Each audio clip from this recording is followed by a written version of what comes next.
thank you guys for jumping on this thing again this year. It's going to be fun. It's going to be a fun draft. Getting ready for this combine and just kind of immersing myself in this tape here for the last couple months.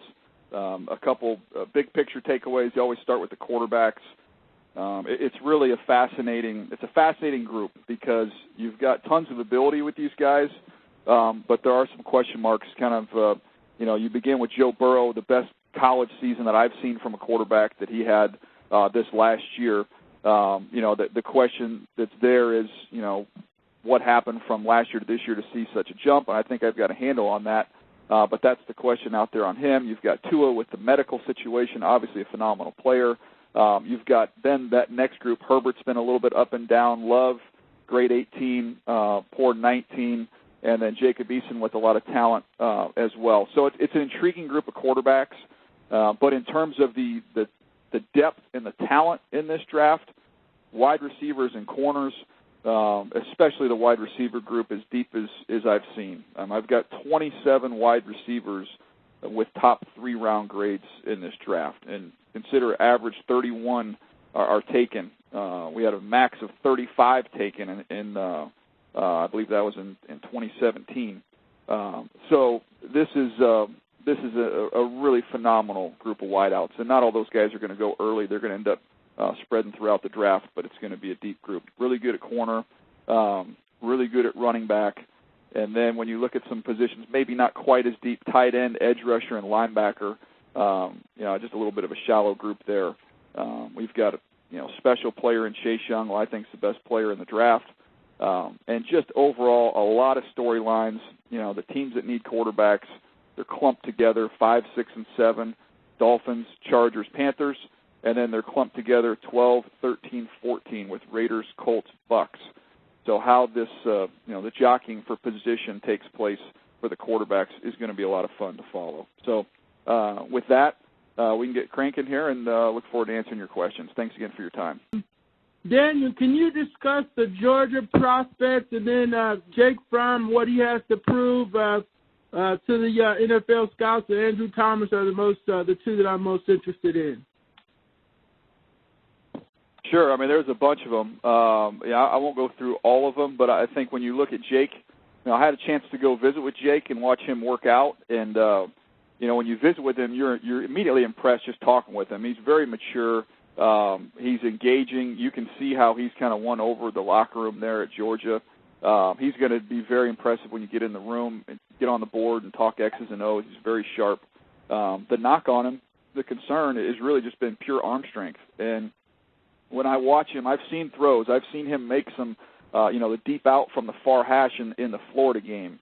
So you see examples of it, but there's other times where the ball hangs and the ball dies. And I think, mechanically he can help with some things there to get his lower body more involved. And I know he's been down in Mobile, Alabama at QB Country working with David Morris, and Daniel Jones is down there.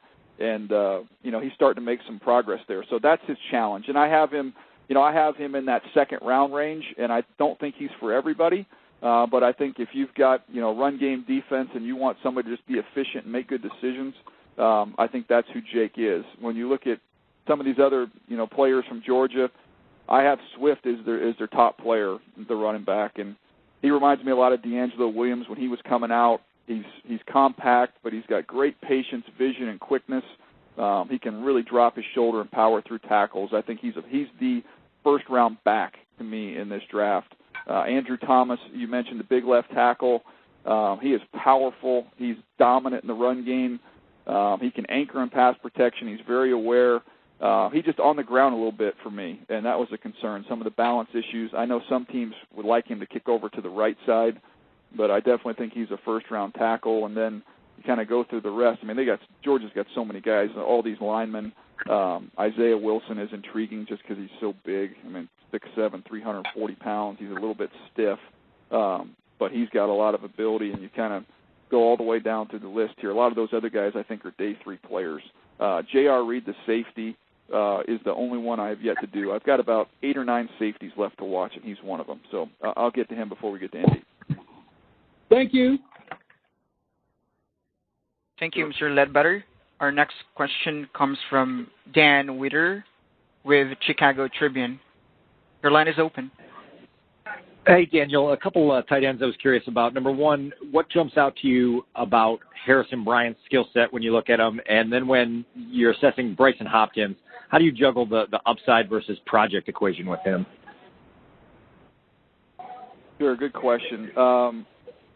When I look at this tight end position, I think there's really kind of, I have it with 1, 2, 3 guys right there at the top where I have the same grades on Adam Troutman from Dayton, Harrison Bryant, who just mentioned from FAU, and Cole Kmet from Notre Dame. I think all those guys are in position to potentially be the first tight end picked.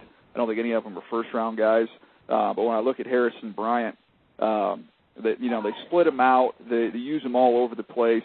I was a little bit interested to see what he would look like in the run game. I thought the Senior Bowl he did a really nice job.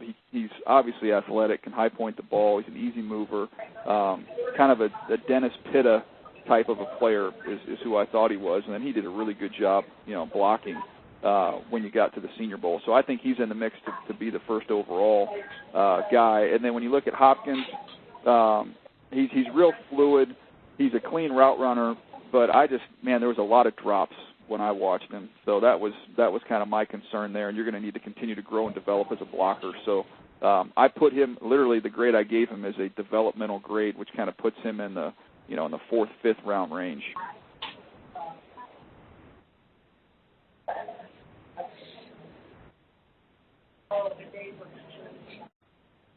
We can go on to the next one, Matt. Thank you. Thank you, Dan. Our next question comes from Mark Gahn with Buffalo News. Your line is open. So I wonder what you think of some of the changes in the combine, that specifically dropping the number of interviews from 60 down to 45, and maybe some of the drill changes. Anything significant there in your eyes? Yeah, I like what they've done with the drills. Getting a chance to kind of go over that yesterday and look at what they're doing. Incorporating some of the changes in the game that we can see some of these evaluation tools. I mean, they're going to do a smoke route drill where basically it's a wide quarterback. How quick can you catch, gather, and fire the ball out? Which is something you'll see. You watch any football game on a Sunday, you're going to see that happen 2 or 3 times. It's also going to carry over with the RPO stuff to be able to see that. How quick can you catch the ball from the gun and get the ball out of your hands? I like the red zone stuff they're doing with the receivers. I think adding more coverage stuff with the linebackers and really dialing in on that, I think is great. I think having the backs do more in the passing game with some of the option routes and different looks you can get at them, I think all those are real positive. I think it's been long overdue to have our evaluation tools kind of match where the game is. So I'm encouraged by that. I think it's going to be a fun part of the combine. It's going to be refreshing to see some of these new drills. The one thing that's interesting, I've read all these stories about people, leaving personnel at home and coaches not coming to the combine, and I don't know how I feel about that, because I think when you get a chance to be around the players, as many opportunities you can get around a chance to be around them and be in the room with them when you interview them. I think there's value in that. Now, if you want to go back and watch the workouts, at home, or you want to go, finish your interviews, if you're a corners coach or if you're a receivers coach, I should say, and you finish up all the receiver interviews and you don't want to stay in the building to watch the workout, I understand that, because you can watch it all on tape. But I think it's a lost opportunity if you're a coach and you don't get a chance to be in the room to be around these players. It's just another point of contact that I think can really help you. With the changes in starting in the evening versus the morning and the mid-morning, I'm excited about it. It's going to be fun. It's going to be good for television because we're going to get more eyeballs and it'll draw more attention to the event. I know, talking to buddies around the league, they're just skeptical. They just want to see how it all comes together. It's all new to them. So I think you'll have a better feel for how they like it after we get through the week. Thank you. Next question comes from Ryan Mink with Baltimore Ravens. Your line is open. Hi, Daniel. The Ravens have been pretty open about wanting to improve their front seven. When you look at them at the draft at number 28, who do you see that could really help them there in terms of pass rusher, inside linebacker? I know that you mocked Kenneth Murray, but it seems he could be potentially gone before 28 comes. Yeah, I mean, look, it's at this point in time in the process, trying to figure out where some of these guys are going to go is difficult. I just know when you look at their team and how they've built it, and as explosive as they are on offense now, I think building your defense to be able to play with a lead, which means getting more edge rush, getting linebackers that can really, really run and cover, because teams are going to be playing catch-up because you're so dynamic and so explosive on offense. So, Patrick Queen, to me, would be a home run pick from LSU if somehow he was there. I think he should be gone by then. He's so athletic and so explosive. Kenneth Murray, we just talked about. Zach Vaughn from Wisconsin can give you some versatility as somebody who can rush off the edge but can also cover. When you talk about pure edge guys, they've tended to lean more towards the physical rushers. That's where Marlon Davidson from Auburn, who's he's a huge edge rusher who can slide inside and rush inside as well. But he's got real powerful, strong hands, and is kind of that Ravens mentality with how he plays. Just very violent, very physical player. So I could see him kind of factoring in there in that range. And then if you wanted to trade back a little bit, I guess somebody like a Bradley Anae in the second round could make some sense. And one to keep an eye on too would be the kid from Penn State, Yetur Gross-Matos, who's somebody I wasn't super in love with when I first watched him, but the more I've studied him, I got to give him his credit. He's a good football player, and he'll factor in probably in that bottom of one range. Thank you. Our next question comes from Jory Epstein with USA Today. Your line is open. Thanks, Daniel. When looking back at players like Orlando Brown or some of the guys who have struggled significantly at the combine and gone on to have good NFL careers, what positions do you think it is the most helpful for, and how do we gauge how much this is going to project for the guys who do it in the league?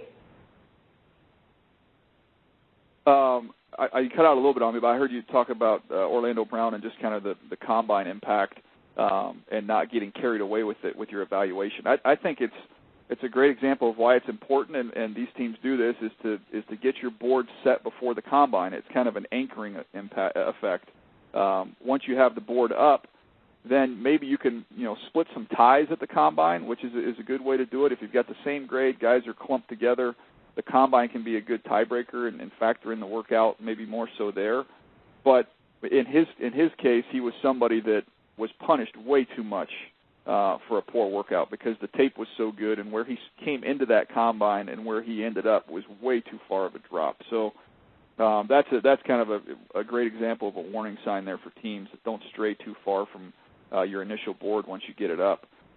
I just think when you get to the combine, there's certain positions where it holds more weight with the workout, and that to me is corner. You have to be able to run at that position. You just do. So that to me is where that can have a pretty drastic impact on your draft stock if you're playing that position and determining how you run. And then really putting more emphasis on the interview, getting to know the kid, rely on the tape, get to know the person, and then use these workouts to split ties. I think that's the best way to go about it. Thank you. Next question comes from Michael Gilkin with Dallas Morning News. Your line is open. Hey, Daniel. The Cowboys have a need at safety, and they'll likely lose cornerback Byron Jones in free agency. What sort of fit do you believe Xavier McKinney and DJ Henderson would be in Dallas? And is there anything in particular you hope to see at the Combine from any defensive backs who may be in consideration there in the first round? There are two really good players. I start with Henderson. I think he's the second-best corner in the draft, and I think he'll be the second one to go. He's just really explosive. He can play press. He can play off. He's real loose and fluid. He shows the ability to play the ball down the field. Can be a little bit inconsistent there. The main knock on him is just the tackling. He just missed way too many tackles. So that's kind of the flaw. But he'll put on a show in Indy. He's going to test very well. Very athletic, and I think he'd be a good fit there, provided just clean up some of the tackling. And then McKinney, I think McKinney's the best. He's the best safety in the draft. I think you're going to like him more closer to the line of scrimmage. He can play high, but he's better when he can drop down and play in the box. And he's also, he's a great communicator. And I had some scouting influences on me when I started that had come from New England. And Coach Belichick would always preach to those guys, you cannot win with a dumb safety. You've got to have an intelligent and a good communicative safety. And I think that's what McKinney is. to the point where they had so many linebacker injuries at Alabama, they kind of played him down there in that nickelbacker role and let him, call the fronts and communicate. So that is a skill that he has there, and I think he's one of the safest players in the draft. I think he'd be an unbelievably great fit in Dallas. Thank you. Our next question comes from Dave Burkett with Detroit Free Press. Dave, your line is open. Hey, DJ. Excuse me. Thanks for the call, as always. All right, so from the Lions standpoint, let's say Burrow and Chase Young go 1-2 and the Lions have some trade-down options. How big is, the next group of defensive players, Okudah and whoever else, that you'd feel comfortable, coming away with one of those guys? And how low do you think the Lions could go in the draft and still get one? It's a great question. I think when you're just looking at the defensive guys, I don't think you want to go too far. I think there starts to be a little bit of a drop-off there. So if you're at 3, I think you want to, if you're going to trade down, I don't think you want to trade off of getting out of the mix of this group of guys. You've got Isaiah Simmons at linebacker, who's, a safety linebacker hybrid, just a playmaker overall. Derek Brown, if you trade down and come away with Derek Brown or Okudah, I mean, that's huge. Isaiah Simmons come in there and be a big-time player as well. And then you start getting into Kinlaw. I mean, that's probably the last one, and that would be the group where I'd say, okay, if you're picking at 3, I don't know that I want to go, much further than 6 at the furthest 7. If you get in that range, I think you come away with one of those guys. But I think it all also could be determined what happens with the corner. If they trade Darius Slay, then you start saying, okay, we don't want to get out of range of Okudah because you're going to have a replacement there. What do you think the bottom is for Okudah? Gosh, when I look at it, the interesting thing is just I don't see him getting past. I mean, 8 would be the absolute floor, and that's provided some quarterbacks really go up there when you've got 5, 6, and 7 with the Dolphins, Chargers, and Panthers. I can't see him getting to 8, but I mean that would be the absolute floor for me. I can't see him going beyond that. So I'd be nervous if I was Detroit. I'd be nervous of going back any further than 6, to be honest with you, because Carolina could make a lot of sense for them. Gotcha. Thanks. Thank you. Our next question comes from Eric DeLalia with Denver Broncos. Eric, your line is open. Hey, Daniel, could you just highlight a couple or 3 guys in the first-round conversation who aren't quarterbacks that maybe have the most to gain next week? Oh, that's good. Most to gain. I'd give you one in Wirfs, Tristan Wirfs from Iowa. He's somebody that I think's got a chance to be an all-pro guard, and I know he's played tackle, he's played on the right, he's played on the left, and he's a good tackle. And I think he can play tackle in the NFL. I just think he's got a chance to be an elite guard. He's got some issues, oversetting. That can be cleaned up a little bit. I just thought he'd be better if he had neighbors on each side. But in terms of having something to gain, if he goes out there and puts on an athletic show, which I've heard there's a chance he does, then he could kind of, put that to bed and say, look, I am a tackle. I'm not sliding inside. That's what I am. So I think he's got a chance to help himself there. I think when you could go through a long list of guys with medical stuff just to kind of show that they're healthy. But in terms of other on-field workouts, let me give you another name here. I'm anxious to see how big and how heavy Caleb Von Chason is from LSU, he is an explosive edge rusher for them and got better as the season went along. He tore his ACL in 18, and then as you watched him through the season, you started to see really him pick it up and get better. So I don't know, is he going to be – I've heard he played in the high 230s.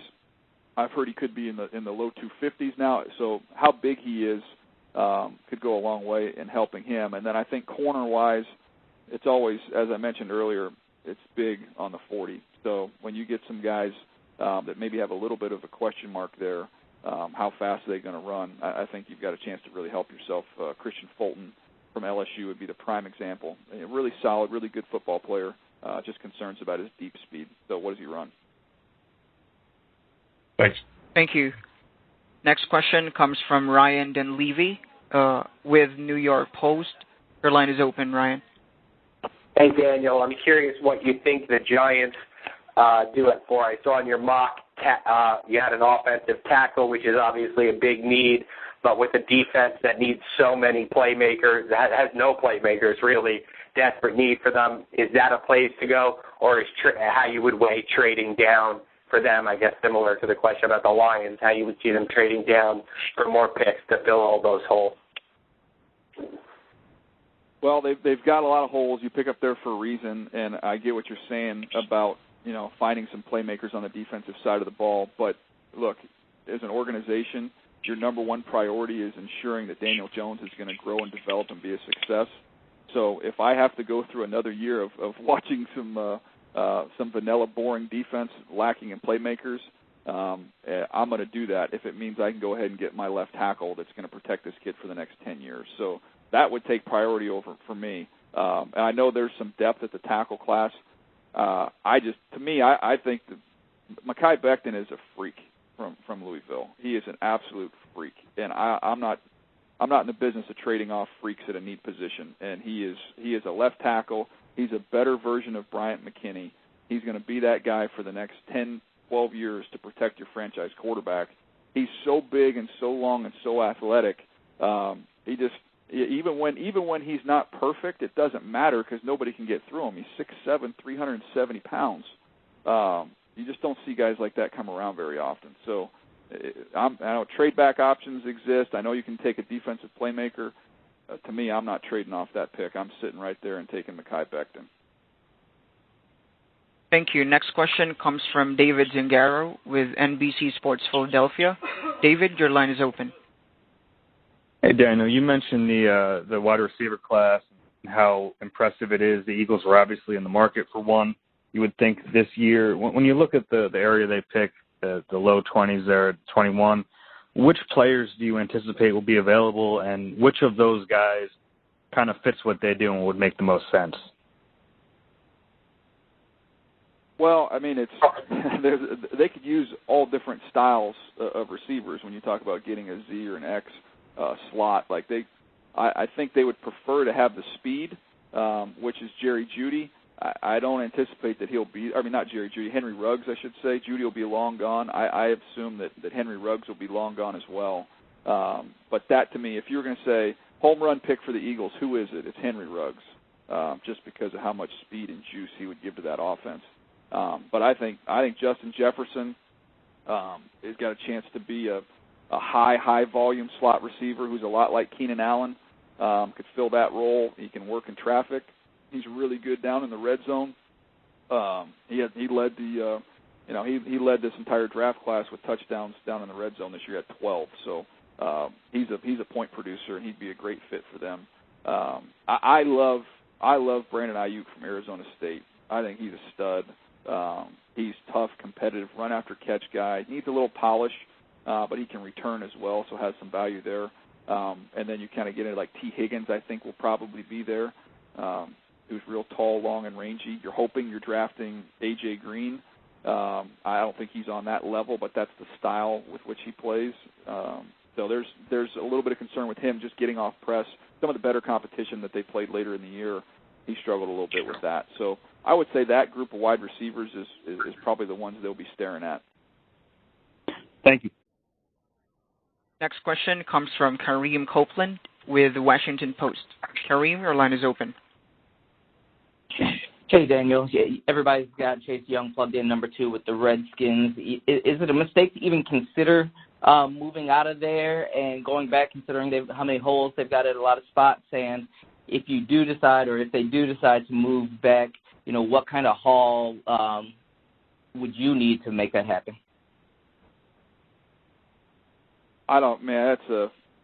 First of all, it'd be somebody, obviously coming up for a quarterback. I just don't trade off of elite edge rushers. You have a need there at the position.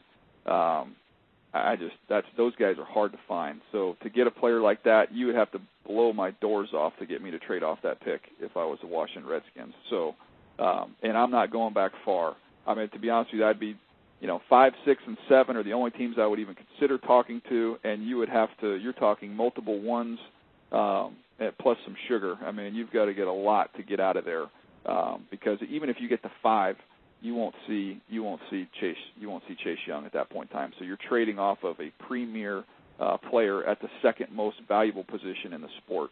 You're going to have to get a heck of a haul to do that. Next question comes from Nate Ulrich with Akron Beacon Journal. Nate, your line is open. Hey, Daniel. Thanks for your time. Looking at the Browns at number 10 and the obvious need for offensive tackle, can you kind of give – I know you've mentioned a few of the guys and talked about them, but can you kind of give your overview for the offensive tackle landscape as it relates to the Browns and who might be the best fit for that outside zone scheme that Kevin Stefanski's bringing? Sure. I think when you look at Jedrick Wills from Alabama, he can really move, and he's really good, working up to the second level, shows some of his athleticism there. He's a natural knee bender. He's good in pass protection. He doesn't really get beat when you study Alabama. I think he's the second best tackle in the draft. I think he could plug right in. He played on the right side there. You've got a left-handed quarterback in Tua, so he was really protecting his blind side. I think he could play on either side. I think he'd be a wonderful fit there in that scheme. And then when you get to, Andrew Thomas, I don't know that he's a great fit for that scheme, but it's an obvious upgrade for him. So, they could do a lot worse than taking him. He'll be a steady, solid player again. My issue with him is just some of the balance stuff and staying off the ground. The name that I would keep an eye on, I know there's a lot of people that really like Josh Jones from Houston. I think Austin Jackson is going to go ahead of him. I think he's a better player, and he's somebody that, as we go through the combine, I think he's going to test really well, and I think you're going to start hearing his name mentioned in that top 15 type mix. And if you want somebody to fit that offense, I don't know that anybody fits it better than him. He's only 20 years old. He's got great knee bend. He can really move laterally. He's going to get better. He donated his bone marrow to his sister over the off season, so he lost an off season. Obviously, speaks to what kind of brother he is and his character. But lost that off season. He just needs to get physically stronger. But as a 20-year-old with that type of athletic ability, the upside is really endless. And I think he's somebody that maybe people are sleeping on a little bit at this point in time. I have a feeling once we come out of the combine, Austin Jackson would be a name the Cleveland Browns would be keeping an eye on. Thank you. Thank you. Next question comes from Scott Docterman with The Athletic. Your line is open. Yeah, thanks, DJ. I had a question about A.J. Epineza. Nobody had more sacks in Power 5 than he did in November and the bowl season. What is separating him from being a mid-round first-round pick or mid-first-round pick versus potentially a top 10 pick? Well, I think it's going to be big to just see him and see him move around and see him test. He is a skilled rusher, and you noted how well he played at the end of the season. I didn't really see bad tape on him. He's not real explosive when you watch him coming off the edge. He's big and powerful. He's got great hands. He can flip his hips and finish. He's got a variety of hand moves. I just said the guy's got a high floor. You're not going to miss on A.J. Epineza. Now, whether or not you're going to get a 14-sack guy or an 8 or 9-sack guy, I think that's the debate. But he's going to be almost 6'6". He's going to be around 280 pounds. And I've, talked to some folks that have been keeping an eye on him in the training process. I have a feeling with the 10 at least, he might show he's got a little more burst and a little more explosiveness than you might think. If he does well there, I know he's going to interview well. Everything I've heard about him from that standpoint is off the charts. I think he's absolutely in the mix to be in the top half of the first round because he plays a premier position.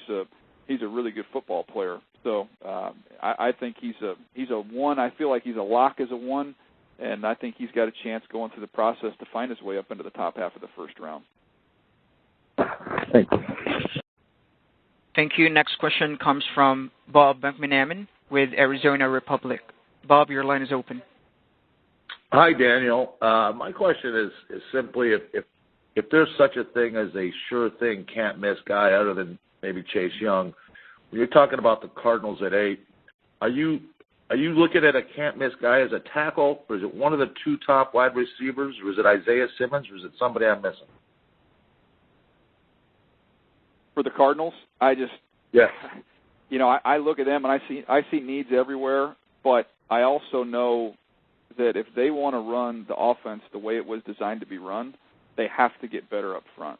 And I just think when you look at Kingsbury with a dynamic quarterback in Kyler Murray, they had to keep too many guys in protection last year, and they found a way. They creatively found a way to move the football, but that's not what they want to do. That's not what that offense is designed to do. But they couldn't get more guys out in the route because they couldn't protect. So I know they brought back DJ Humphries, but if there's a tackle there that you like, to me, if Jedrick Wills would make a lot of sense. You just plug him in right there, and now you've got two young tackles you can build around and go. I think Wills could even slide inside if you wanted to, if you felt that's what you wanted to do. But I just think with these teams that have young quarterbacks and you're picking up high, you've got an opportunity to get offensive linemen. You can address some of those other needs. You can get corners in later rounds. You can get safeties in later rounds. Those offensive linemen all go. They're all gone. And my kind of theory on that is when you really look at what the college game is doing and giving the NFL, it's 4 or 5 wide receivers.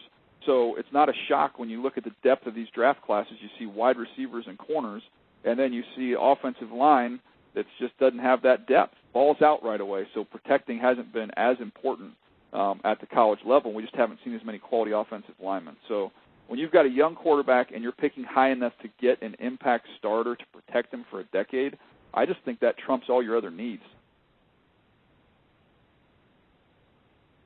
Thank you. Next question comes from Mike Vorel with Seattle Times. Mike, your line is open. Hey, Daniel. I'm wondering what you think the perception is right now for Jacob Eason and also those other University of Washington guys. Does anything jump out to you about, a Nick Harris or a Trey Adams or a Hunter Bryant? Do any of those guys make an impression on you? Sure. No, there's some good players in there. When you start with Eason, teams are literally all over the map. And I talked to a team yesterday that has him as the second quarterback in the draft. So there's teams that really, really like Eason. And then you've got teams that have concerns. Now, when I watch him, I see the big arm. You watch the Oregon game, you get really, really excited. There's a lot of good things to take away from that game. He's got some really good tape. But then he's got some bad habits where, you get him off of his spot. He's got a bad habit of trying to wheel out, turning his back on the defense. That's something he's going to have to clean up, which is something you can fix. But that's, one of the things to keep an eye on with him. And then you just want to see him be a little bit more of a playmaker instead of just being a pure thrower. I want to see him create some plays and extend some plays there. So that's kind of the thing on him. I think he's going to go in the first 2 rounds. It wouldn't shock me if he went in the first round because I know there's some teams that really like him. I'm hoping to get a chance to visit with him as we go through the process just to get to know him a little bit better and see where that all goes. But there's a lot of ability with him.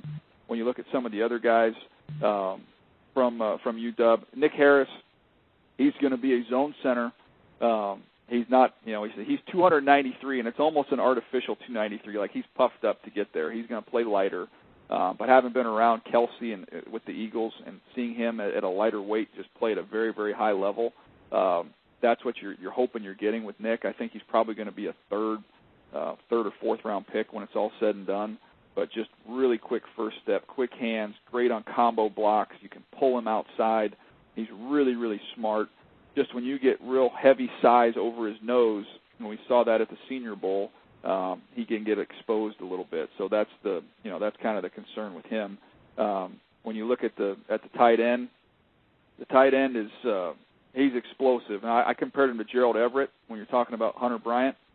You flex him out. You can get him the shovels. You can just get the ball in his hands. He's got big time yak ability. Just has some concentration drops and then some durability questions. How healthy is he? I think that's something to keep an eye on. And then for a day three wide receiver, and he might not even get picked because this is such a deep draft, but I think there is a little something to Aaron Fuller late in the draft, who's just got some juice. He can return punts, and I think he's kind of an interesting project-type receiver. I think it was Eastern Washington had a nice one-handed catch in that game that kind of just popped to me, and I just kind of noted that and said, I don't hear teams talking about this kid, but there's something there. He's kind of interesting. Trey Adams, the tackle, it's all health. What's the medical going to say on him? Thank you. Thank you. Next question comes from Jerry McDonald with Oakland Tribune. Your line is open, Jerry. Yeah, Daniel, curious about your evaluation of Isaiah Simmons, and is he good enough that you would think the Raiders or any other team, say they're at 12-19, I don't know if you believe in trade charts or value charts, would 12-19 be worth trading up to get him? Wow, it'd be really expensive. I don't think you would have to do that. I think if you want to get up to get him, there's a chance you could do it with 12 and one of your extra picks. I know the Raiders are loaded with extra picks. What they have here, they don't have any 2s, but they've got 3 3s. So, maybe you part with a couple of those 3s, as well as maybe it's something next year. Maybe it's a 2 next year and a 3 this year. I don't have the trade chart in front of me, but I do not think it would cost you both those. And I would be kind of targeting getting into that, 6 or 7 probably range, 5, 6, or 7, and to try and get up there to get him. I don't see them vaulting all the way up to the, to the 3rd pick. That might cost you all that. I don't think that'd be a smart move. As much as I love Isaiah Simmons, there's too many other holes for the Raiders to fill, and they're in a good position where they can get a good linebacker. Maybe that's Queen. From LSU, and they could also go get a wide receiver to get a playmaker on that offense. So they're in a prime position where they're picking to get both those needs filled. Thank you. Thank you. Next question comes from Aaron McMahon with MLive.com. Aaron, your line is open. Daniel, I wanted to get your thoughts on a couple of Michigan guys. One, Josh Uche. I know he's projected to go maybe 1 or 2. He had a really good Senior Bowl. And a couple of Michigan guys, Cesar Ruiz, Ben Bredesen, and Donovan Peoples-Jones. Sure. Look, when you watch Uche, first of all, he just plays so hard.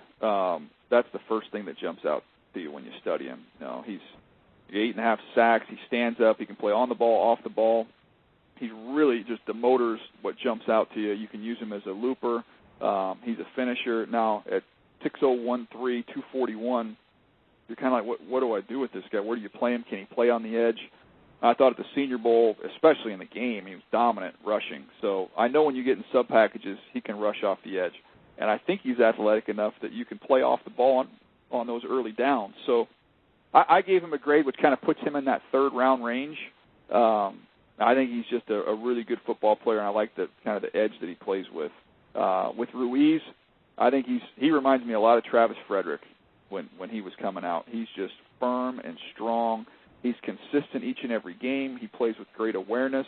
He's not the quickest of foot, but he does a nice job of latching on and running his feet on contact, and he's good on combo blocks. To me, he's a steady Eddie, high floor, know exactly what you're getting player who got a chance to be a Pro Bowl caliber center. So I'm a big fan of his. And then Donovan Peoples-Jones can play inside, outside.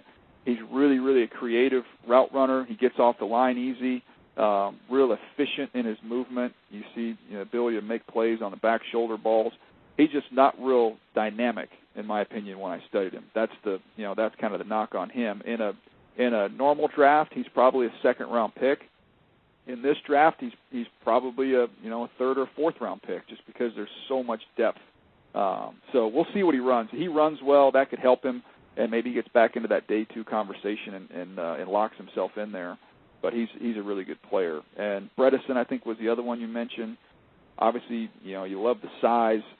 He's got some quickness. You see the strength upper body-wise to torque. There's an issue with me with some of his balance issues. He leans a little bit, gets tugged and pulled. And I thought he struggled a little bit changing direction at the next level. So I know some teams are a little bit higher on him. I have him as a day 3 pick. I think he's got a chance to develop into a functional starter. But I think there's a significant gap between him and Ruiz, in my opinion. Thank you. Next question comes from Suzanne Halliburton with Austin American Statesman. Suzanne, your line is open. Thank you. Hey, Daniel, I was going to ask you, if you had 27 wide receivers with at least a grade of 1 through 3, can you tell me how many were Big 12 receivers and maybe give a rundown of some of those guys? Sure. Well, we start with CeeDee Lamb he's my top receiver. So okay. he's outstanding, and he is. I think we all know about that one. That's an easy one. I can go through and just give you the names here, and I can circle back. I have CeeDee Lamb up there. I have, let's see here. I have Jalen Reagor from TCU, big-time speed. I've got Denzel Mims, who's kind of a very similar player to T. Higgins at Baylor. He's really good. Let's see where else we've got here. Then I've got both Texas kids in there. I've got Duvernay and Colin Johnson.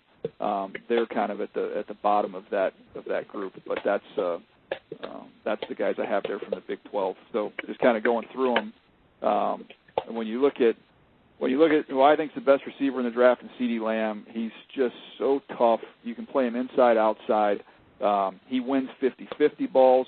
He breaks a zillion tackles. The PFF numbers on that, I've got them floating around here somewhere. I'll have it at the Combine, which PFF does such a great job with that stuff. With those types of stats like forced missed tackles, broken tackles, he's way, way up there in those numbers. So what he gives you after the catch is outstanding. He's a really, really good football player. With Reagor, he's somebody.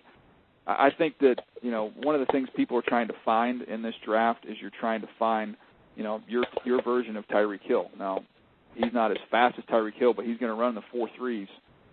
He can take the top off coverage. You can use him on the jet sweeps, get the ball to him in the flat and just let him go. He can play over the top. The knock on him is just he's got a good number of drops, so he's got to clean that up. Denzel Mims from Baylor, I think he's got a chance to really end up being one of the best receivers in the draft, and we'll see where he ends up being picked. But he's almost 6'3", he's 206 pounds. He's another one. He wins at the line of scrimmage. He's just so smooth and athletic. He's got some acrobatic catches, lots of contested catches, just real athletic. And then after the catch, he's just kind of a slippery, smooth, make-you-miss player. He's not the most physical guy, but I think he's a second-round pick all day long with how he plays. So we'll see where he ends up going and what he ends up doing. And then the two Texas kids, Duvernay, one of the most productive slot receivers in the draft. That was a great move for him. I love the story when you do your homework on him and find out that the players went to the coaching staff and thought he should have been a captain in the middle of the season, so they ended up making him a captain. That says a lot about him and his work ethic and character. And he's got big time track speed, another one, and he's going to be a bubble screen, fly sweep, just get him a ball and also help you as a kick returner. And then Colin Johnson he's like Goliath out there, almost 6'6", 221 pounds. He's a strider. He's real fluid, but he's gonna have a little bit of a tough time just getting off press consistently. And I think when you watch the TCU game and see Gladney, who's a really good corner, he got into him a little bit there. He just has so much surface area that he gives up to DBs. So he's going to have to continue to work on that. I thought he had a good Senior Bowl week, and I think in a normal year he's a third-round pick, but who knows where that could happen in this year just because there's so many of these guys. Thank you. Thank you. Next question comes from Zach Goins with Carolina Panthers. Zach, your line is open. Hey, Daniel. I know you've been a fan of Matt Rule for a long time. Why do you believe that he's poised to have success in the NFL with the Panthers, and how do you see him approaching his first draft? Well, first of all, he's just a leader. I mean, if you're going to look for what you want in a head coach, you want somebody that's going to be a leader, that's going to create an environment that's very competitive, and he's going to have a football team that's tough and physical. And I think when you follow him throughout his career, that's followed him. So, it's something that he takes time. He doesn't try and bake it in the microwave. He takes his time and does it the right way. So, I wouldn't be surprised if you saw a lean year, maybe a couple lean years, but he's going to eventually get all the people that fit in that building. And that's, from a staffing standpoint to a playing standpoint, and I think they'll have sustained success. So I was happy that, they gave him such a long-term deal so that he can do it the way it needs to be done and do it the right way. I just think he's a leader. I think he's a leader of men, and I think the Carolina Panthers, I don't know they could have made a better hire than Matt Rule. And how do you see him approaching the draft this year? Yeah, I mean, I think you're going to see guys with physicality and toughness. I know, Mike Mayock last year talked about with the Raiders draft, his first draft, that he kind of wanted to put his mark on it, and he used the phrase foundational pieces. And so this is Matt Rule's draft to pick up some foundational pieces and how he's going to build this program. So, that's what I would expect. I would expect it'll be in his image, which is tough, physical, and fast. When I went and visited with him at Baylor, he talked about track background, guys that can really, really run. They're confident in their ability to teach.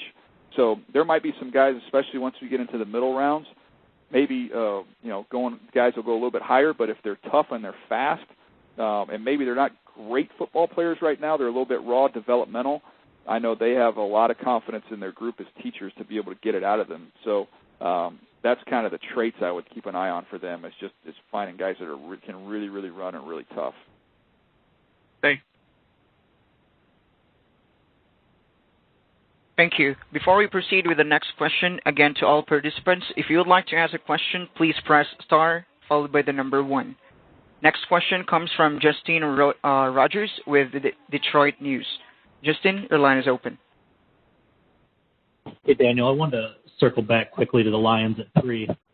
Based on your mock and your earlier comments, you seem pretty set on the idea that Okudah is the best choice, but on the big board you have Derek Brown a few spots higher. Detroit's obviously got, significant needs at both positions there. Considering the team's going to presumably be looking for immediate contributions with the coach and GM on the hot seat, can you just elaborate a little bit more on the choice between Okudah and Brown at 3 and explain why you went the route you did? Sure. Derek Brown is, to me, I have the same grade on Derek Brown at his position as I do at Chase Young on his position. So I think he's a phenomenal player. He's the closest thing, ironically, to Ndamukong Suh, who everybody in Detroit knows quite well. So that's who he reminded me of when you watch him on college tape. Just so strong and powerful. He can really, punch off blocks, separate, find the ball, make plays. He plays really hard.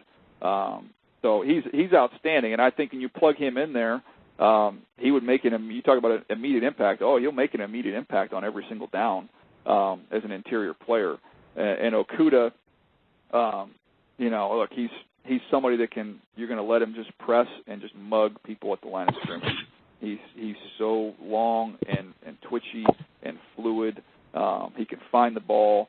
Everything I've heard about him from a character standpoint is off the charts. I mean, some of the stuff that you hear about him in the workouts, like jumping 40 inches and going to be less than 4% body fat, like just crazy stuff. So both these guys are special players and outstanding players. I had them going with the corner just because I thought with Jeffrey Okudah, the chance for him to come in and play coverage, work your defense back to front, fit more of the philosophy. If you're going to kind of go by the Patriots and how they've done things and make the connection with Patricia, kind of building up that secondary, they've kind of flipped the script. I personally would go front to back and take the defensive lineman, but I look at the success defensively the Patriots have had lately. They've done it with more premier players in the secondary than at the line of scrimmage. So that's why I had Detroit kind of looking in that direction. Appreciate that. Thank you. Our next question comes from Kevin Bowen with 1075. Kevin, your line is open. Hey, Daniel, thanks for doing this. If you were Chris Ballard with picks 13 and 34 and 44, how would you kind of handle the quarterback dilemma along with your other needs? Well, I would start by signing Phillip Rivers, and I would try and make a run at this thing for the next couple of years because I think they're pretty close. I think Phillip would come in and give him an upgrade, and then I think where you're picking there, you're picking at 13. I think, I know there's so much depth, and I've talked about the depth of receiver, and I can show you, studies that'll show you how many impact players have come in the second and third round, and you're going to get good players in those positions. But I'm trying to get, if I'm the Colts right there, I'd be awfully tempted if you see a Jerry Jeudy, a CeeDee Lamb, a Henry Ruggs, one of those three guys were there. I think I'd go ahead and pull the trigger right there. Now you've changed your offense completely. You've got a good offensive line. You pair what you have already outside with one of those three receivers. With Phillip Rivers, I think you got a chance to be a really, really fun offense to watch. And then you get into the second round, you look at some other directions they could go. At that point in time, maybe if there's a quarterback that you like as your developmental quarterback, you could go that route, or you could just go with a defensive tackle that could, that has some real twitch and some upside that can rush. And I think they'll have some options there when you look at guys like a Neville Gallimore or somebody like that from Oklahoma would make some sense there, who's got some twitch and some real interior pass rush ability. I think that Jordan Elliott's a name that could come into the mix there from Missouri, another guy that can really rush inside. So they're in a great spot. I'm just curious to see what they do at the quarterback position first and foremost. If they decide to stick with Jacoby Brissett and want to go towards the draft at that point in time, Jordan Love, I don't think he's ready to play right away. But, man, that is a huge upside pick, and you get a chance to let him develop. That could have a huge payoff. Thank you. Next question comes from Mike Kay with NJ Advanced Media. Mike, your line is open. Hey, DJ. You brought up the Eagles needing a wide receiver earlier in the first round, but they also need help at cornerback. Who are a couple of guys that you would peg on maybe day two to kind of address the cornerback need or the safety need that they have? Yeah, it's a good group. When you start getting to day two, look, you got like A.J. Terrell from Clemson, who's real tall, lean, real fluid. He's somebody that plays a variety of techniques there. He's a really good blitzer coming off the boundary too, which would be fun for Jim Schwartz to play with a little bit. But he's he can be a little bit sticky when he has to work back downhill. But he's a tall, long, athletic corner. I think he's that late one, early two. Could end up slipping a little bit in the second round. We'll see what happens. Damon Arnett, I love Damon Arnett. He's twitched up from Ohio State. He can find and play the ball. He's a little bit tight, but you can play him in press. He's somebody I think is going to go in the second round. Jeff Gladney from TCU, kind of, he's got some similarities to a Denzel Ward, just undersized, real feisty. He plays off. He's real fluid, very aware. I watched the Iowa State game. It was one of the games I flipped on with him, and it was a war watching him go up against that wide receiver. So he's another one in that range. The one that I think is going to go in the second round that's fascinating to me is the corner from Auburn, Igbenehi. I'm going to get that name right, but when we get to the combine, I'm sure I just butchered it. But he's one that he's just really explosive. He's a former wide receiver. He was a track guy. They moved him to corner.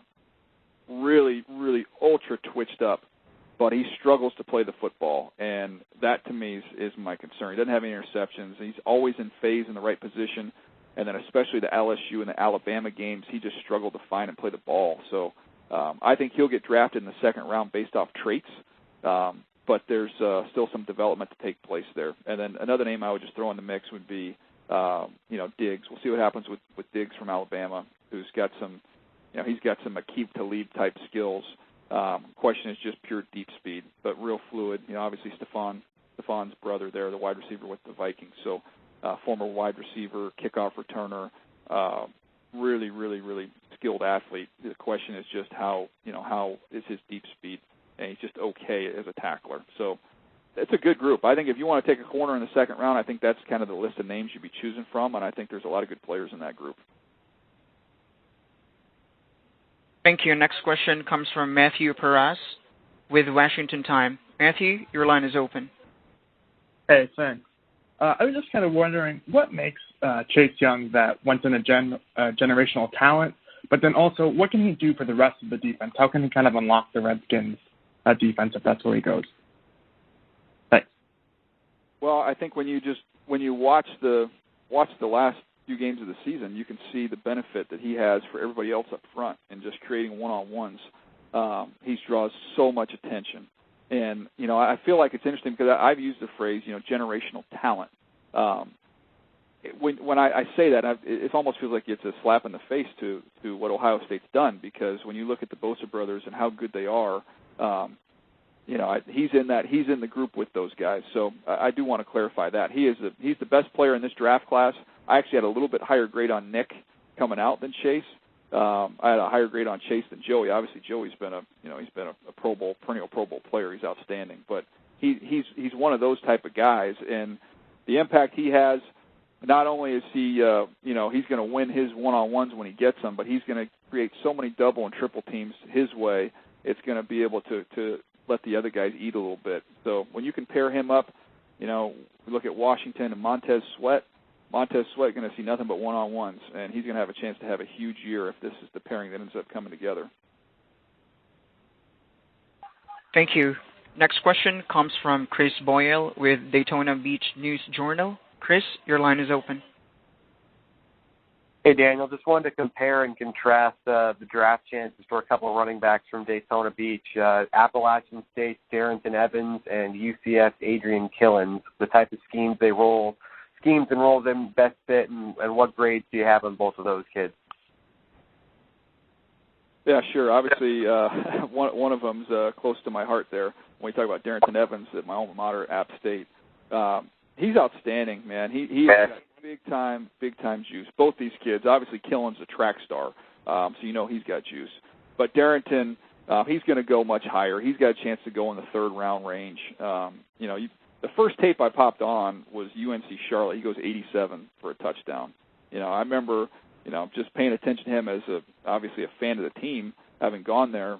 Penn State game, he has a long kickoff return against them his freshman year.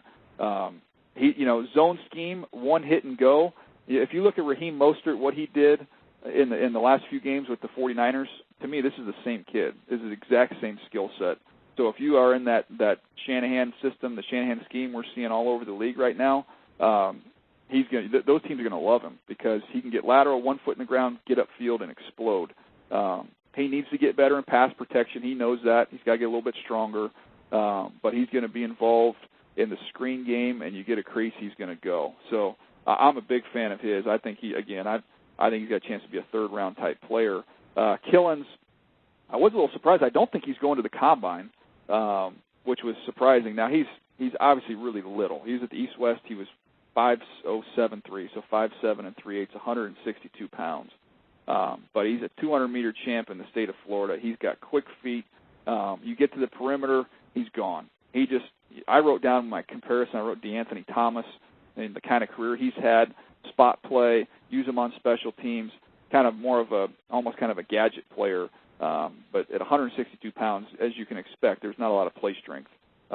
So I think he's going to be a late round pick. He might even be an undrafted free agent. But if you want to bring in somebody that's got some pop and some juice and kind of create a role for him in a gadget variety, that's what you're going to get there with Killens.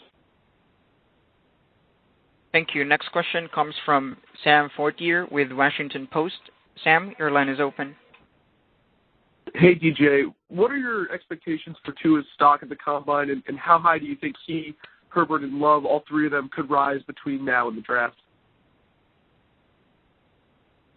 Well, I mean, with Tua, it's just medical, and it's not – his stock is not going to be impacted by what gets out in the media because what gets out in the media is going to get out for a reason. So I don't know that we're going to know where that's at, but I know that each individual team's doctor's going to get a chance to see him and find out what's going on there with the hip. And, it's just different. A hip is different than an ankle and a knee. That's what, obviously for good reasons concerns a lot of people. So you're going to get your doctors get a chance to see where he's at. He'll come to the recheck, get another look at him. I'm sure teams will want to bring him in and even look at him more there. So that information, I'll be surprised. The only reason that information will get out is if a team wants to get it out, hoping that somehow he would end up dropping. So that's going to be interesting to see what happens with him on the medical front. I don't anticipate we'll get many answers there. But I do think, provided long-term health, there's no concerns, I think teams would be okay with if they said he has to redshirt for a year, he can't play next year. I think if you're picking up there and you're, Miami, the Chargers, Panthers, I know Detroit's even, considered it. I think if, that would not impact your decision. If they said he wasn't going to play year one, but he would return to full health, I think if you like Tua, that would not bother you at all. So that's the question with him. And then with Herbert, that one's tricky. Teams are split. There's some teams that really like Justin Herbert, and there's some teams that are not high on Justin Herbert. I have him, just in my personal list, kind of down a little bit. I have him beneath Love, and I have him kind of outside that top 10 range. But I think when you look at the Chargers having a need there, 5, 6, 7, you've got Dolphins, Chargers, Panthers. That's kind of quarterback alley. I think there's a chance we see 2 of the quarterbacks go in those 3 picks, and I think the third one will go somewhere in the next group when you're talking about the Raiders, the Colts, and the Bucks, 12, 13, 14. So you got a quarterback at 1. I think we'll see 2 go between 5 and 7, and I think we'll see 1 go between 12, 13, and 14. So that's how I would kind of see that shaking out. Thank you very much. Thank you. Next question comes from Martin Frank with Delaware News Journal. Martin, your line is open. Hey, Daniel. Actually, my question is Eagles related. Someone asked earlier about, defensive backs in the second round, and I guess my question is, how do you balance the fact that obviously they need a wide receiver and a defensive back with maybe, thinking there might be more depth at wide receiver in the second round? How do you, if you're Howie Roseman, how do you go about, figuring all that out?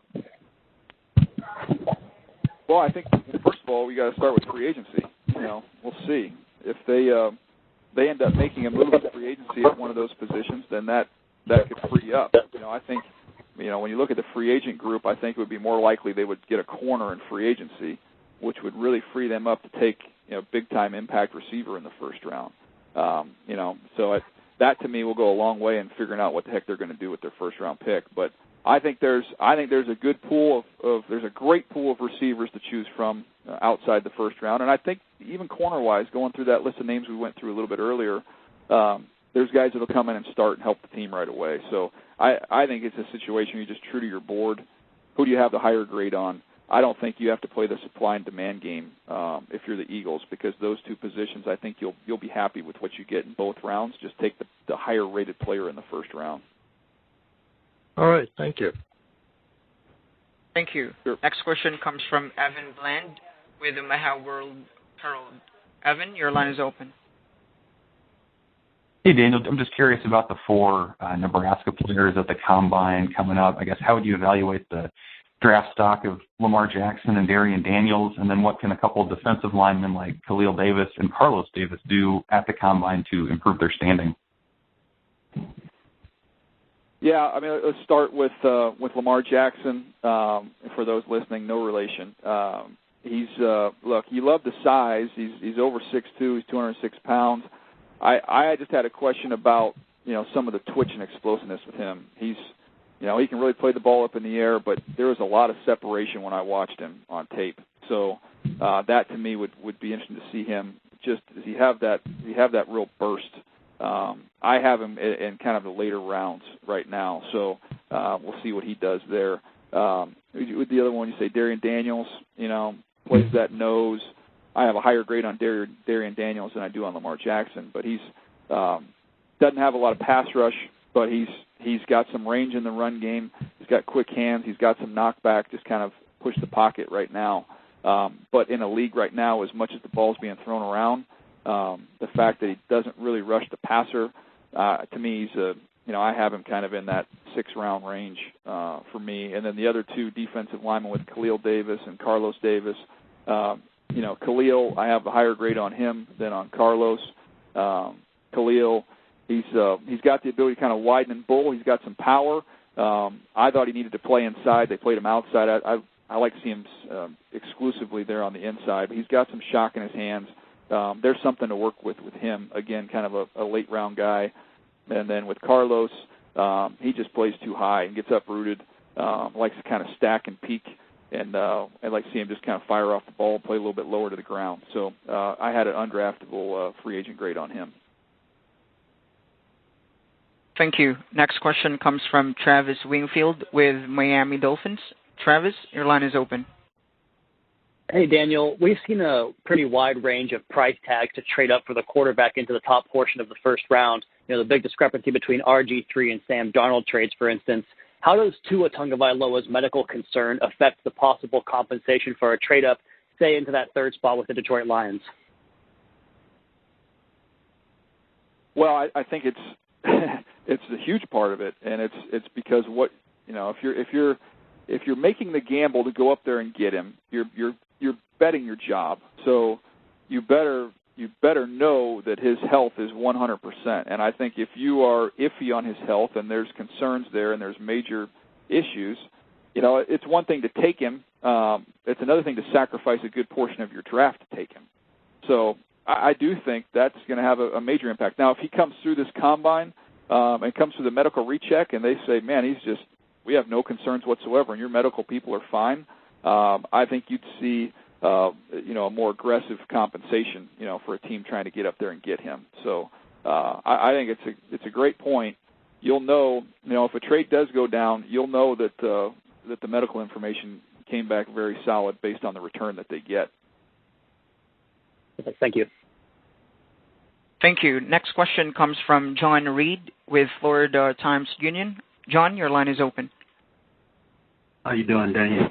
Could you talk about just addressing the Jaguars' defensive needs? And in your mock draft, you had Isaiah Simmons, and why would you think he would be a good fit? And you have him at safety and not linebacker. You can address those two things, please. Well, he can do. Yeah, start with him. I mean, because he can do anything. I mean, we had the same debate about Derwin James when he was coming out, where some teams had him as a will linebacker, some teams had him as a strong safety. I've talked to a bunch of defensive coordinators in the offseason and posed this question to them about are we going to start heading towards a positionless game where you see guys on offense like Deebo Samuel who are playing in the slot but can also kind of almost function as running backs. You see guys like Derwin James who could just darn near play every single position on the defense. But when you have offenses trying to manipulate personnel and get certain groups on the field, like the Ravens have done a masterful job of doing, where they've got the tight ends that they can put you in certain sets and then they can split the tight ends out, you better have more versatile players that can do multiple things. So with a guy like Isaiah Simmons, whether you want to list him as a linebacker or a safety, I just know you plug him into that defensive scheme, and week by week you can deploy him in different ways depending on what the strength of your opponent is. So that's why he has so much value. And, putting these guys in little position boxes, I think that's going to go away eventually. You're just going to see getting your athletes on the field and deploying them in different ways on a week-by-week basis. When I look at, other needs for them, I think you can make a strong case in the secondary, either corner or at safety. I think they got needs both places. So finding some real speed and athleticism in that back end, especially when you look at the division and when you look at Deshaun Watson and you're going to be dealing with a lot of speed with that team for the next decade, you better get faster and more athletic especially the second and the third level. Thank you. Next question comes from Evan Winter with SB Nation. Evan, your line is open. Evan? Let's proceed with the next question. Rainer Saban with Detroit Free Press. Rainer, your line is open. Hi, Daniel. I just wanted to get your thoughts on what you feel the talent level at Michigan State has been in recent years, and have you seen a drop-off from where it was when the program was at its peak in the middle part of this past decade? Yeah, I mean, I would have to go back and really look at it. It's been kind of a middle late round group, recently. It just kind of is what it is. I'm looking at my players that we've got that I've done so far. I like, Josiah Scott and Raekwon Williams. Those are the good players, but they're not, in my opinion, they're not first, second day guys. So yeah, I mean, I think you can make the case that it's fallen off a little bit, but it's also a program that's been noted for, with Antonio for most of his career there, is just good, physical, tough, smart college football players. So that's, his job's not necessarily to put those guys in the NFL, it's to win games at the college level, and they've done that with some good college players that not necessarily translated as well to the next level, especially from an athletic standpoint. But, going back to the years where it felt like we had a Michigan State corner, every year way up there, yeah, I mean, I would assume there's been a pretty significant drop-off. Thank you. Thank you. Next Sure. question comes from Eric Branch with San Francisco Chronicle. Eric, your line is open. Hi, Daniel. Question was about the 49ers. They have pick obviously at number 31, but they don't pick again to the fifth round. Possible draft needs for them are at wide receiver and cornerback based on what you said about the depth of those positions. Would it seem logical and maybe behoove them to be able to trade back and collect picks and still get a quality, say corner or wide receiver? I think it makes a ton of sense. I'd almost be surprised if they didn't do that. When you've got, where they're picking at 31 is always kind of a popular trade pick because teams, especially if you want the quarterback. Now we'll see how. I haven't dug into the new CBA if this thing passes or not, and how that will impact the fifth year situation. But traditionally over the last several years, that's been a popular pick that you can get out of if you're San Francisco, and teams will come up. So. That to me makes more sense to recoup some picks. They're really light in picks. They've got a really good personnel department there, with John Lynch, Adam Peters, and Martin Mayhew. They do a really good job, as we can see, identifying players. So the strength of this draft, I think there's a lot of depth. So I wouldn't be surprised to see them trade back a couple times and really try and restock with some of those middle round picks. And they can go find some players at the, especially in the secondary. You'll find some really good players in round 2 and 3. Thank you. Next question comes from Paul Domowitch with Philadelphia Inquirer. Paul, your line is open. Yeah, Daniel, assuming Derek Brown, Kinlaw, and Blacklock are the three interior linemen that go in the first round, what's day 2 look like for interior defensive linemen, particularly the twitchy 3 technique type guys? Yeah, I think there's some interesting names in that mix. I think Gallimore from Oklahoma. Wait do you see this guy test? I mean, I talked to him at the Senior Bowl. He's a fascinating story. Growing up in Canada, kid was dunking at the age of 13. I mean, he's going to put on a show at the combine. He's going to run really fast. He's going to jump out the gym. So somebody that can get in a gap and get upfield and play in that scheme, he makes a lot of sense. Matt Abuike from A&M. He's played more kind of a power knockback style there at A&M, but I think he's more athletic. He's got a chance. I think Jordan Elliott is somebody that can play on an edge in that scheme and get upfield. James Lynch from Baylor, who played on the edge, but I think is going to kick in. He's somebody else. He's got some first step quickness. He's very productive. He could make some sense there. I'll give you one more. Devon Hamilton from Ohio State. He didn't get as many opportunities there because they were so darn talented on that front, to really rush the passer. Usually he was congratulating Chase Young after he just got off the quarterback because he got there so fast. But this kid's got some upfield ability. He showed that at the Senior Bowl. I think he'll be a better pro player than a college player. I think he's probably more in the third round range, but he's somebody that can get on an edge and get upfield. Thank you. Next question comes from Tim Twentyman with Detroit Lions. Tim, your line is open. Hey, Daniel, thanks for doing this as always. When you look at Okudah and when you put a grade on him, where does that grade compare to some of the other cornerbacks, the top-end guys that have come out in maybe the last half decade or so? He's way up there. I was just looking at that the other day, and the one that I had a higher grade on was Lattimore.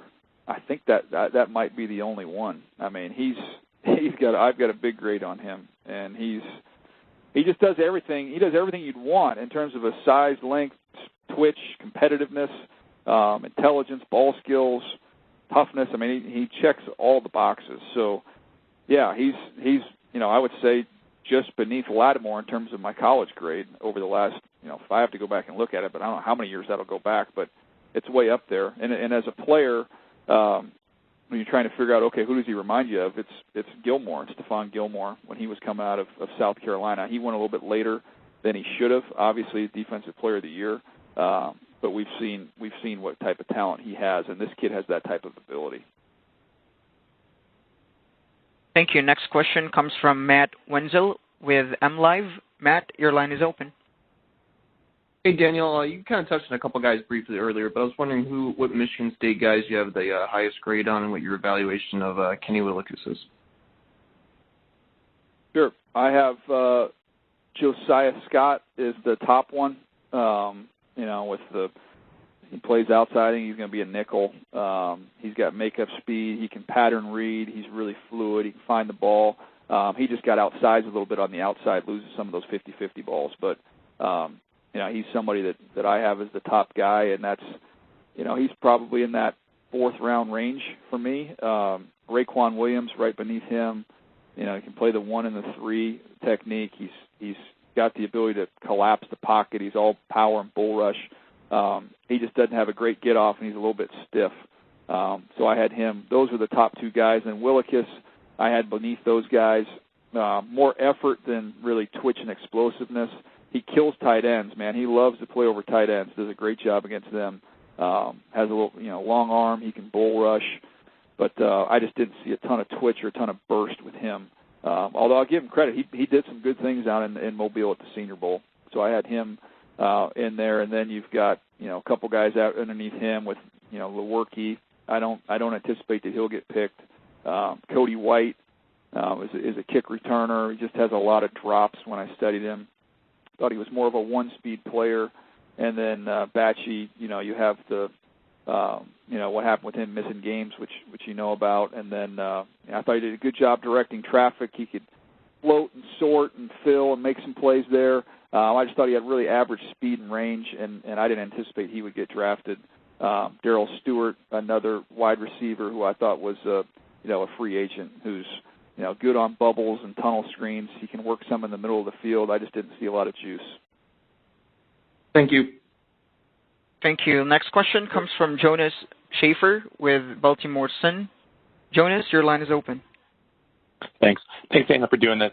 I guess just kind of a big picture question for you. You look at Baltimore and Kansas City. Excuse me, they've molded their offenses into really powerful forces with great offensive lines and then good skill talent around, their top quarterbacks. Just from talking to people, team officials around the league, do you get a sense for, whether teams are valuing skill position talent and offensive line talent any more than the other, and has that changed at all in recent years? Yeah, I was talking to somebody about this, a couple months ago, and I posed the question to him and with the personnel director and said, tell me all the great teams with bad offensive lines and tell me all the bad teams with great offensive lines. Like at some point in time, it's not complicated. The teams with the good offensive lines, you got a high floor every year. They're going to keep you competitive, and it's going to give you a chance to win each and every week. So I don't know that offensive line's ever been more important than it is right now. When you look at the investment with these playoff teams, what they've done in the offensive line, it sticks out like a sore thumb. So you better invest, and that's with high picks, that's with free agents. But you need to take care of your offensive line. I think that's first and foremost. And then after that, you look on the defensive side of the ball. You're trying to find dynamic playmakers, and the skill talent that's coming in on offense is going to continue to get faster and more athletic. That's what the college game is, and that's made its way to the NFL. So you better have linebackers that can run all day long and cover, and you better have safeties that can be, interchangeable, can play high, can play low, and can really run in range. So I think it's what it's turned into. It's having good offensive line play. You want to have a couple edge rushers, and you better have speed everywhere else. That's kind of how you're building teams right now. Thank you. Next question comes from Scott Petrak with Chronicle Telegram. Scott, your line is open. Hey, Daniel, I've heard you talking a lot about the importance of the offensive line and regarding the Browns. So my question is, at 10, is it a no-brainer for you thinking tackle for the Browns, or would you consider an Isaiah Simmons there, or even a pass rusher if they let Olivier Vernon go? Yeah, look, you can make cases for a lot of those positions. I feel like I just kind of keep saying some of the same thing with all these different teams. If you have a tackle that you really like, you've got a young quarterback in Baker Mayfield. This is a big year for him. And I think it'd be hard to go in any other direction. Now, if you have a much higher grade, which which I love Isaiah Simmons. He's a great player, and I have him, right now on this list. He's my 4th player. Whereas you look at, somebody like a Jedrick Wills is down there as my 11th player. So if you're going strictly off the board, you'd say Isaiah Simmons. But, the grades are close enough where, I think I would value for this Browns team protecting my quarterback with the left tackle. So that's the direction that I would lean, and I would go is let's get that figured out. You got to be able to evaluate your quarterback to fairly do that. You got to protect him, and I think that's kind of the boat that a bunch of these teams are in with these young guys. You've got young quarterbacks. If you look at the young quarterbacks that have been successful, for the most part, a lot of them have had good offensive line play around them, and that's been a huge benefit in their growth. So I'd like to see them give Baker Mayfield that benefit. Thanks a lot. Thank you. Next question comes from Zach Cox with New England Sports Network. Zach, your line is open. Thanks, Daniel.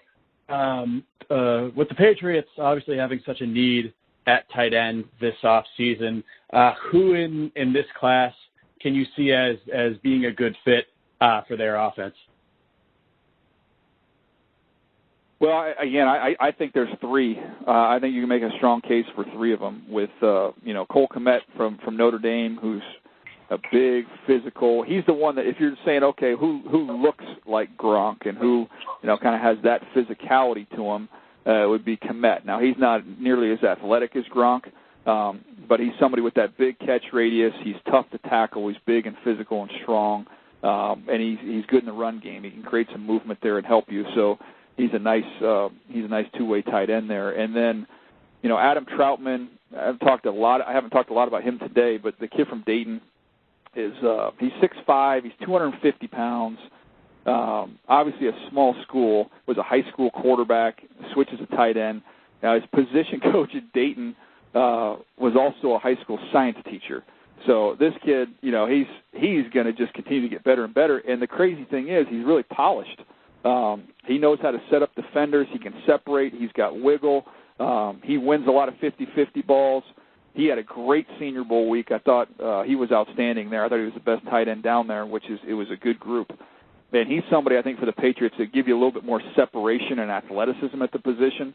I can make a strong case for that. And then Harrison Bryant from FAU, who was there at the Senior Bowl with him, talked about him a little bit earlier, but he's, again, somebody that with some burst and some juice. He's a real athletic, easy mover and was better in the run game than I anticipated he would be. Not quite as heavy and not quite as big as Troutman and Kmet, but he's somebody give him a little more athleticism in there. So I think any of those 3 guys, I think any of the 3 would be great players. And then if you want to go down around and you start getting into, maybe more in that late 2, into the 3rd round, if you wanted move tight ends, like kind of H-backs, kind of could do some fullback stuff if you wanted. There's the 3 names that I really like are DeGuara from Cincinnati, who's really, really explosive and athletic. Tamapau from Portland State, very similar type players, and then Hunter Bryant from Washington, who's to me is a lot like a guy like Gerald Everett if you've seen him play with the Rams. So those 3 guys I think are all kind of riding together. They're all 6'2.5", 245-pound type guys, and I think that's that move tight end, that H that you're looking for to fill that role. Thank you. To all participants, before we proceed with the next question, again, if you would like to ask a question, please press star followed by the number 1. Our next question comes from Kyle Martin with Las Vegas Raiders. Kyle, your line is open. Hey, Daniel, thanks for your time. A lot of mock drafts have said Jerry Jeudy to the Raiders at 12. Others have said CeeDee Lamb.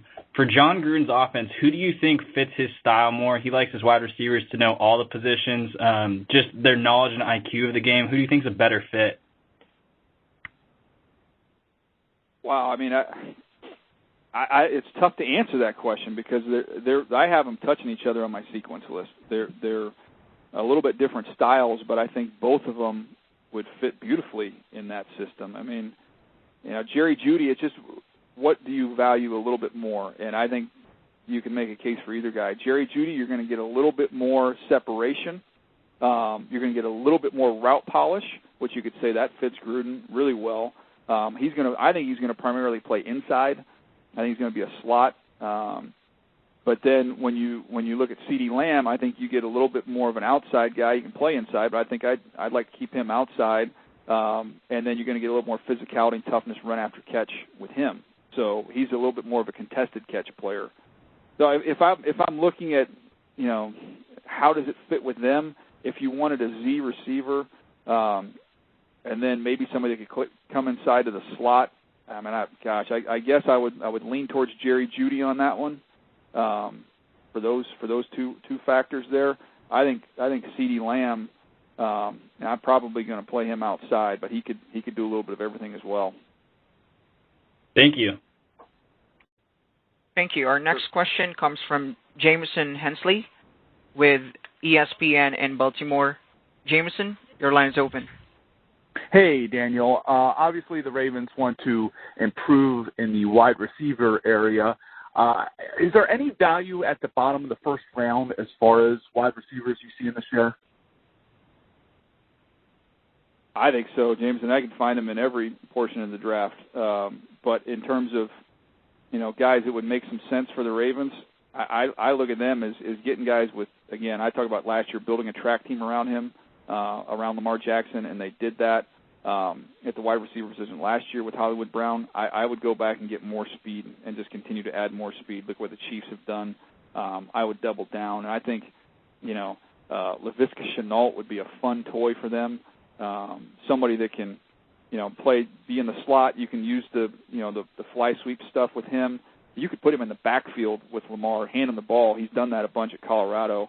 For a creative offense, and there's none more creative than Greg Roman's, Laviska Shenault will be a heck of a lot of fun. I put down this kind of list of guys in this draft, and I just wrote Finding Debo. That's going to be a theme for a lot of these teams when you talk to them around the league. Laviska Shenault, Brandon Ayuk, Lynn Bowden from Kentucky, who played some Wildcat for them, but is going to be that fly sweep guy, and Duvernay from Texas we've talked about. I would even throw, Michael Pittman from USC. Obviously, his dad was a running back, but those guys are guys you can use and run the jet sweep stuff. They can get on top of coverage and make plays down the field, and they're just tough to get on the ground with the ball in their hands. So, finding somebody with maybe some physicality to go along with their speed to complement Hollywood Brown in this offense, it'd be fun to watch. Thank you so much. Thank you. Next question comes from Marcel Lewis-Jacks with ESPN. Marcel, your line is open. Hey, Daniel, it's kind of piggybacking off of Jameson's question, but is the Bills' need for a wide receiver so dire that they can't afford to pass on one of the top options, or will they be able to find somebody to immediately impact their offense in the second round or even the third round? No, they can wait to the third round if they wanted to and still find guys that will come in and help them this year. It's so deep and so loaded. And I think that offense is another one that could use this type of a player that we just discussed, of guys you can use on some of the, get them some of the bubbles, some of the easy completions, some of the fly sweeps, all that stuff. I think they could find, one of these guys outside the first round that would help them there. But, no, I don't think, when you look at Buffalo and the direction that they could go, I think finding an edge rusher, finding another corner, an interior offensive line, that wouldn't be a bad way to go early. You could always circle back and get yourself a wide receiver. It just comes down to whether or not they love one. If you absolutely love one and you want to get him, go get him. But I think you can make a strong argument that they could hold off and wait on that one. Thank you. Next question comes from Adam Kilgore with Washington Post. Adam, your line is open. Hey, Daniel, thanks for doing this. I have a question more about the Combine itself. With the era of football we're in now, there's so much more information coming to these teams, whether it's Pro Football Focus, player tracking, et cetera, et cetera. Where does something so basic like the 40 fit into that player evaluation now in the draft? Has the sort of era of information changed, what the 40 means to teams as far as it's part of an evaluation of players? Well, I'm excited that we're starting to see some changes in some of the field testing, and I think, the 40, the value in the 40 has been that we've just done it for so long that you can compare it, going back, forever to compare players and to have kind of that marker. So that's where the value is, and I think that's where the hesitation is to change. But with all the GPS stuff, with I think it's the catapult system that all these NFL teams and college teams are incorporating all this GPS. And I talked to more guys on the road this year, more scouts, that when you're going into schools, they're starting to get, top speed, MPH, acceleration, deceleration. They're starting to collect the data on that with these guys, and they're going to eventually get enough of a sample size. They're going to be able to find out what really matters there. And I hope I'm still doing this. I hope I'm still up there with Rich Eisen in the booth, and we're talking about a guy that just ripped off a 24-mile-per-hour run instead of saying he ran a 4.32 or whatever it was. I think that's kind of where it's headed, and we can talk about just the explosiveness that they had and the ability to decelerate. I think that's going to end up being more valuable information. And I'm glad you mentioned with Pro Football Focus too, because I think some people think that you're either kind of a tape person or you're analytics, or you want to put PFF in that category. I personally have really enjoyed being able to incorporate a lot of the PFF data that they collect with your evaluation, and I think instead of in scouting saying in a meeting when you say this guy drops too many balls, and then you have the information there to say, well, he's got a 12% drop rate, to give actual data that's accurate, that is huge. And it's made scouting way more efficient as well. There's the program now where you can tie in, the video that you get, the teams get, which I'm fortunate enough to get, that ties in with Pro Football Focus data. So you can watch, a guy drops balls, I can watch all of his drops for the year. How does a corner play the ball in the air? I can watch every single target just like that of every time he was challenged down the field. The technology has made scouting so much better, and when you combine the technology, the data with groups like PFF, and then watching the tape, I think it's really exciting, man. I'm excited for where scouting is right now, for where it's going. Thank you. Thank you. Thank you so much. Our next question comes from Matt Baker with Tampa Bay Times. Matt, your line is open. Hey, Daniel. I just wanted to get your thoughts on Cam Akers, the Florida State running back, and kind of how do you view him with the rest of the running backs in the draft? Yeah, he's talented, man. I've got him. I kind of broke down the running backs coming into this combine. I had them in different tiers. He's in my second tier.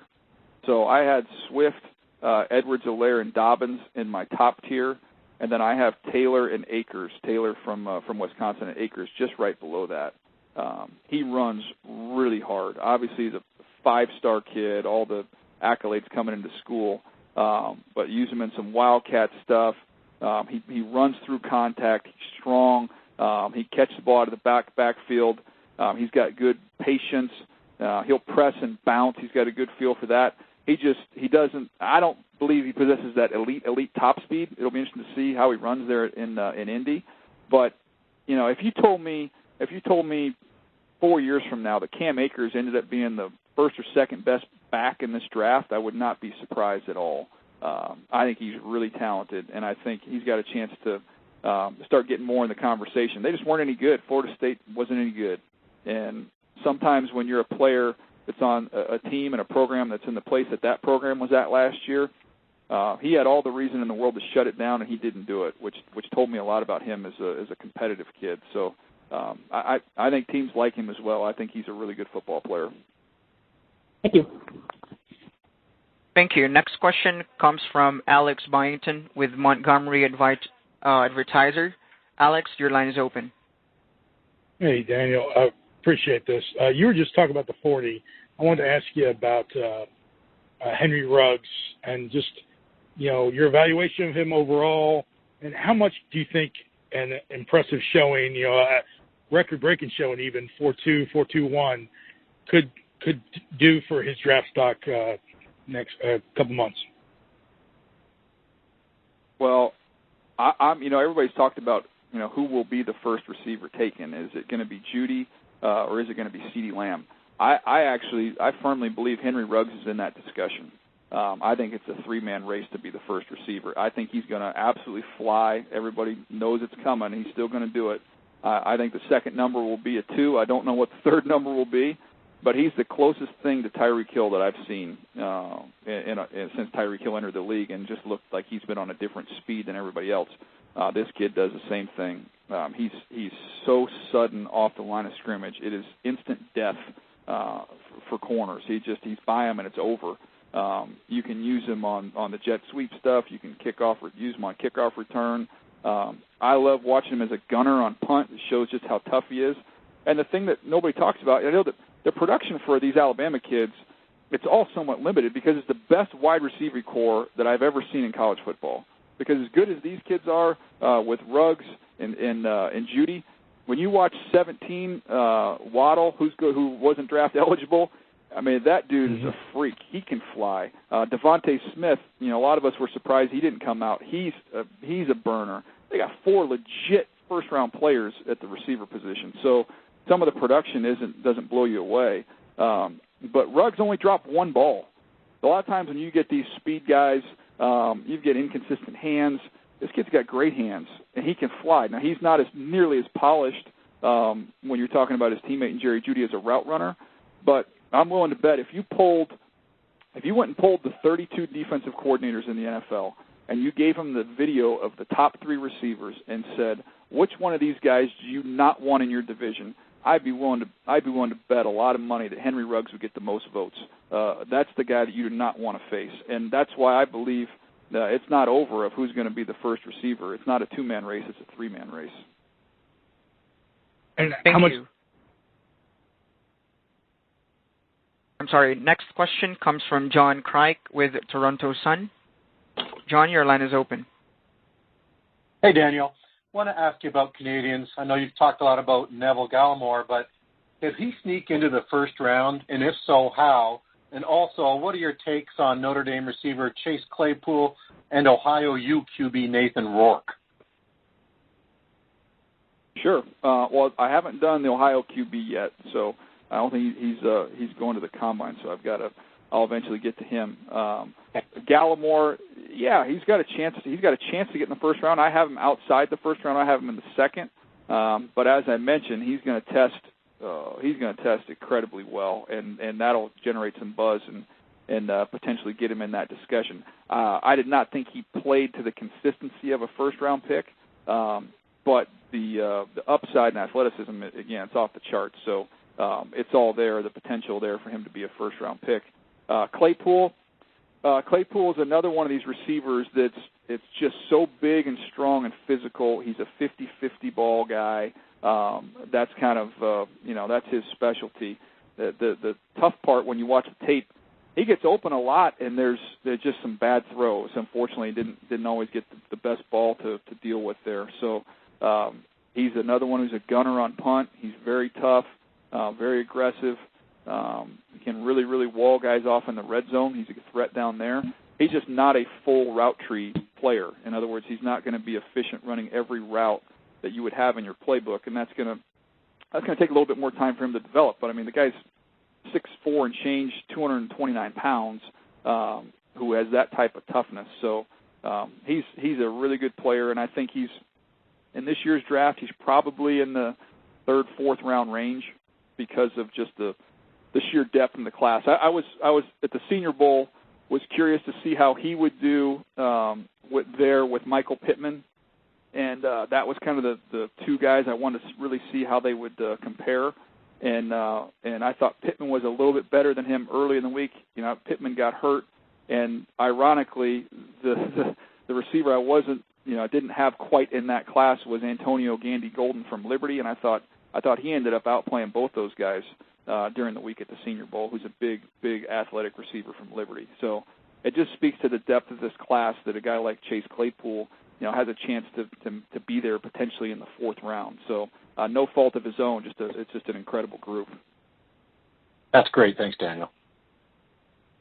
Thank you. Our next question comes from Joe Ritter with Pittsburgh Tribune Review. Joe, your line is open. Hi, Daniel. What do you think will be available for the Steelers at 49 when they finally pick? Do you think it'll be skill position, and what players do you see among them? Yeah, that's a good question. Trying to figure out what's going to be there at that point in time. When I look at the needs for the Steelers, trying to find an edge rusher at that point in time. An interesting, I put edge rusher. You could also look offensive line, tight end, a couple different directions there. But if you're looking for, just take one at a time here. If you're looking for edge rushers, Jonathan Greenard from Florida, who can stands up off the edge. He's got a nice get off. He's really good with his hands. He likes he'll push and pull, do those things. Very athletic, the 80-yard fumble return when I was watching the Vandy game. But again, he's got some real twitch, and he's real fluid. He can bend at the top of his rush. He's somebody in that second-round range. Curtis Weaver, teams are all over the place on him from Boise State because he doesn't have a good, a typical body type you would see for an edge rusher. He carries a little bit of extra weight. He doesn't have a great get-off, but he's somebody with a tremendous amount of wiggle as a rusher, and he's a finisher. He's very productive, can change directions. I don't think he'll test very well, so he could kind of be in that range. One more name I would give you would be a guy like Daryl Taylor from Tennessee, who's got really, if you watch him in 2018, is a first-round type player. Was not healthy at all this year, but really, really dynamic, explosive. He's got a stutter bull move. He can really knock you back. He's got a really high ceiling, but the injuries, I think, will knock him down a peg. So he could be in the mix there in that group at that point in time. And then the tight ends, I feel like we've kind of gone over them. I think there's a chance at that point in time you might have a chance that maybe it's Harrison Bryant or Troutman there from Dayton would be opportunities for them there at the tight end position. And then interior offensive line, last one, some opportunities for them at that point in time. Look, I think you look at a guy like Robert Hunt from Louisiana Lafayette. He played tackle, but I think he's going to be a guard. He's really, really explosive. He's got upper torque. He just collects a ton of knockdowns. Football intelligence is just okay, but there's a lot to work with him, and I think he'd be an example. Damian Lewis, another one from LSU, would be another interior player that would factor into that portion of the draft. Thank you. Next question comes from Jory Epstein with the USA Today. Jory, your line is open. Hi, Daniel. Thanks again for your time. I wanted to go back to the idea of new coaches, like you spoke about, Matt Rule. When you look at Mike McCarthy coming to Dallas, how much do you anticipate a new coach changing the Cowboys' draft style from what we've seen in the past 5 or 10 years? Yeah, I don't know that it will. I don't know that it will have that much of an impact on the draft in terms of what they're trying to do draft-wise there. I think a lot of the same things that he believes in and what they had success with there in Green Bay, I think a lot of that is in place there with Dallas. I think Dallas has done a good job, identifying and collecting talent. I would say, run after catch has always been a big part of the receiving core, and I think depending on what happens with Amari Cooper, trying to find somebody that can run after catch. They've always valued guys that can return in Green Bay. That's kind of their, that goes back to Ted Thompson. Finding receivers that have return skills.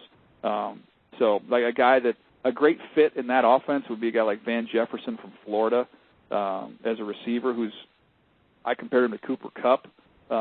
He's just a really polished route runner with strong hands. And he's another one of these guys that's a gunner on punt, so another tough kid, but really good after the catch. KJ Hill would be another receiver who's just a really crisp route runner and just really good after the catch guy. So those types of receivers I think would make sense with what McCartney's had success with.